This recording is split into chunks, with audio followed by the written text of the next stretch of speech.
Hey gang,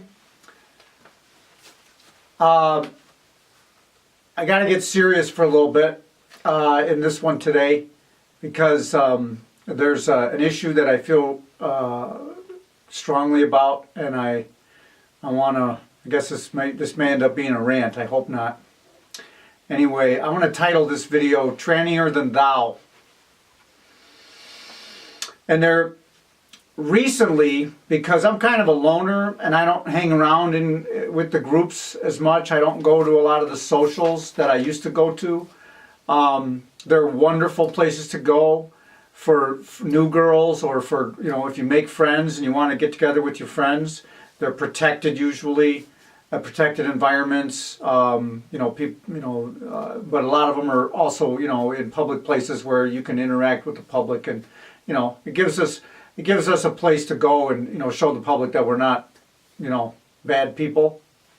Educate the public about us a little bit, and you can talk with lots of civilians, as I call them, or non-trans folk who are curious about us.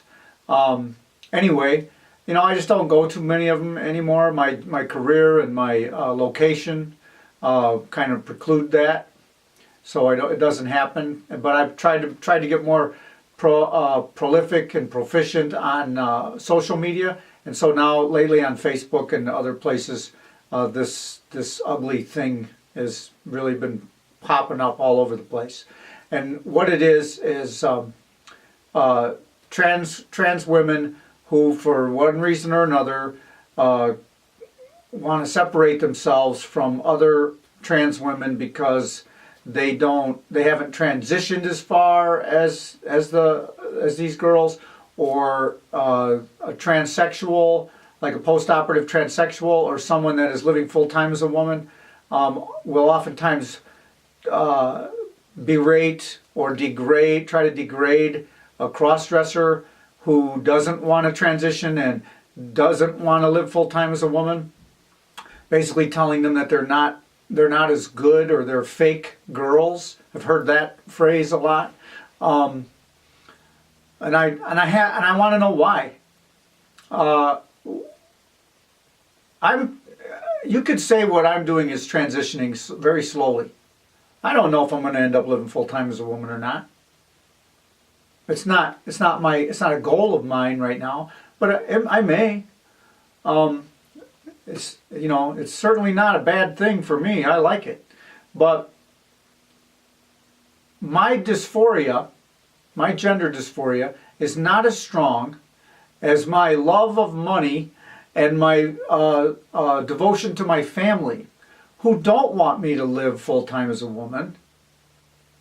And my wife won't live with a woman. She's not a lesbian. She doesn't want to live with a woman.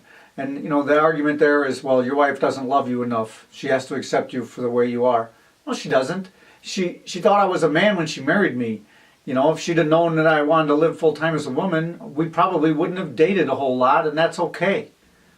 It's not a perfect world where everybody just accepts everybody and loves everybody no matter what. I get it. I respect her wishes.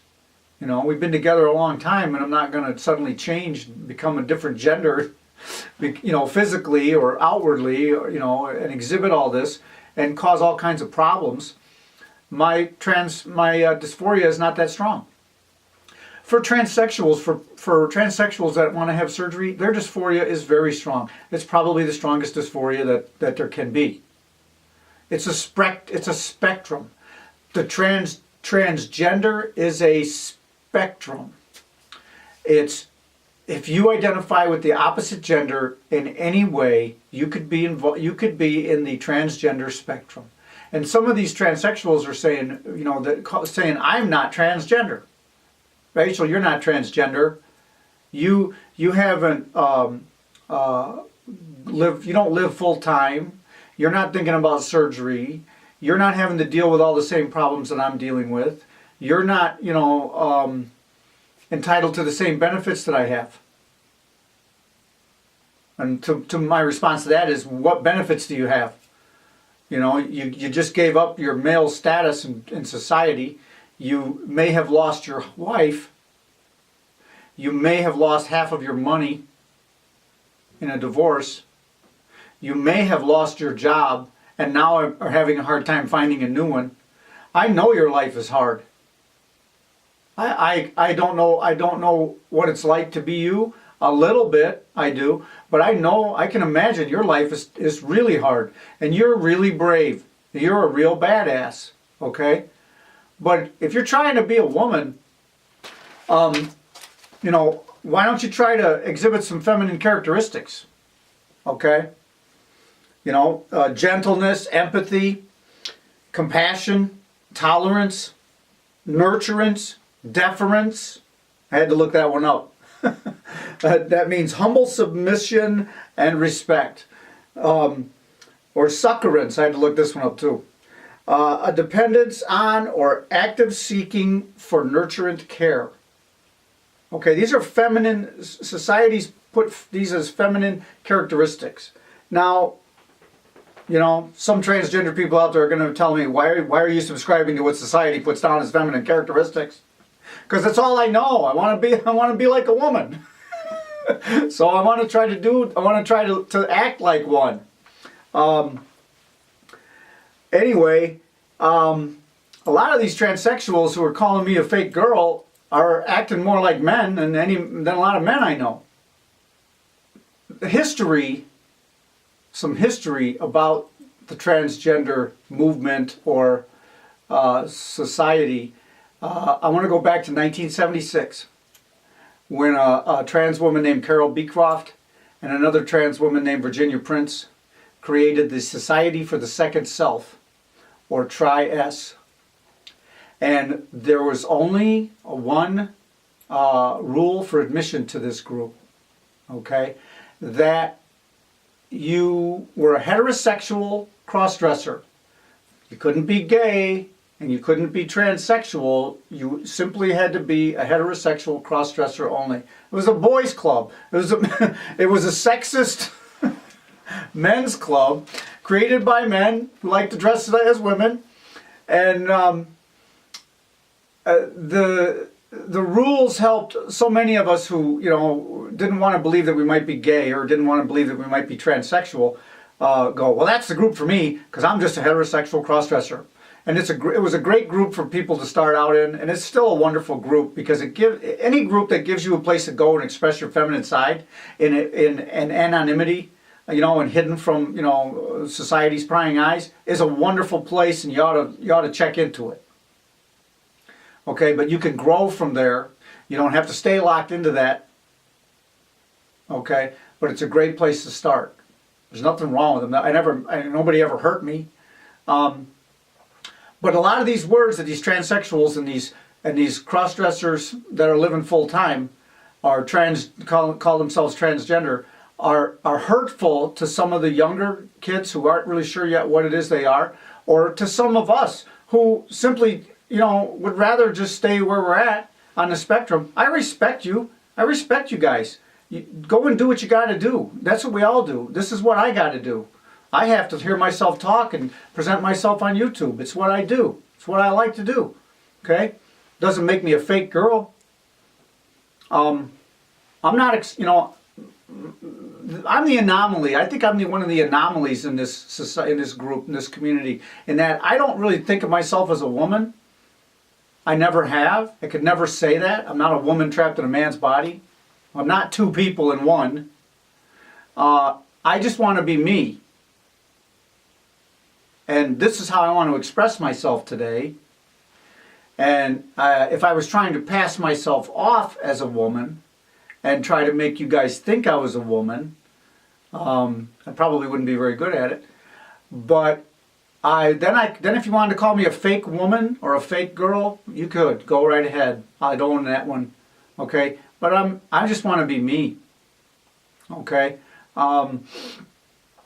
This is how I want to express myself right now. And a lot of people have told me that I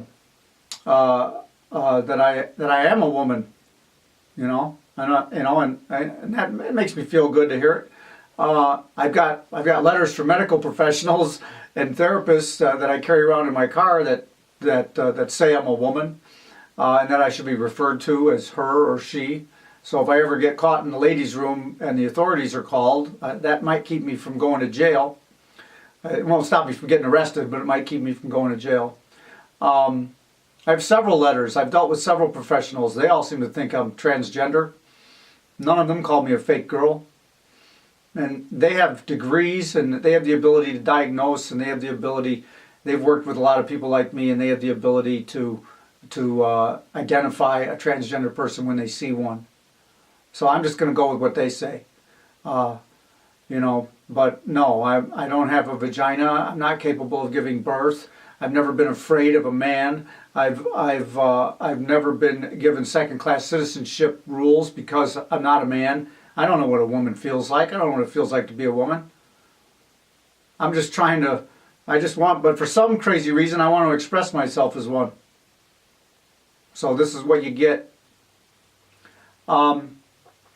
Human nature, you know, is kind of like we want to be special, and some of us who are insecure and don't really feel special, we need someone to look down upon and point fingers at and step on so that we can feel better than them. Well, at least I'm better than you. You know, at least I don't cross-dress for 2 hours a week. I do it all the time. You know? Okay, good, because you have to. This isn't a club that we all lined up to join.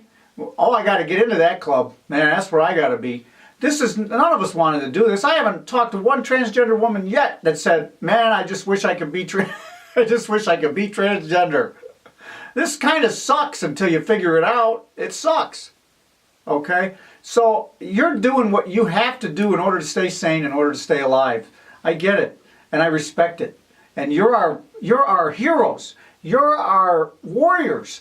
You're the ones that have to fight every day for your rights, and fight to get a job, and fight, you know, to keep it together. A hero doesn't put everybody else down. A hero or a leader tries to see how many people they can bring along with them to the finish line. Try to act like a woman. Try to act feminine before you start calling these other ladies fake girls. Think about what you're saying.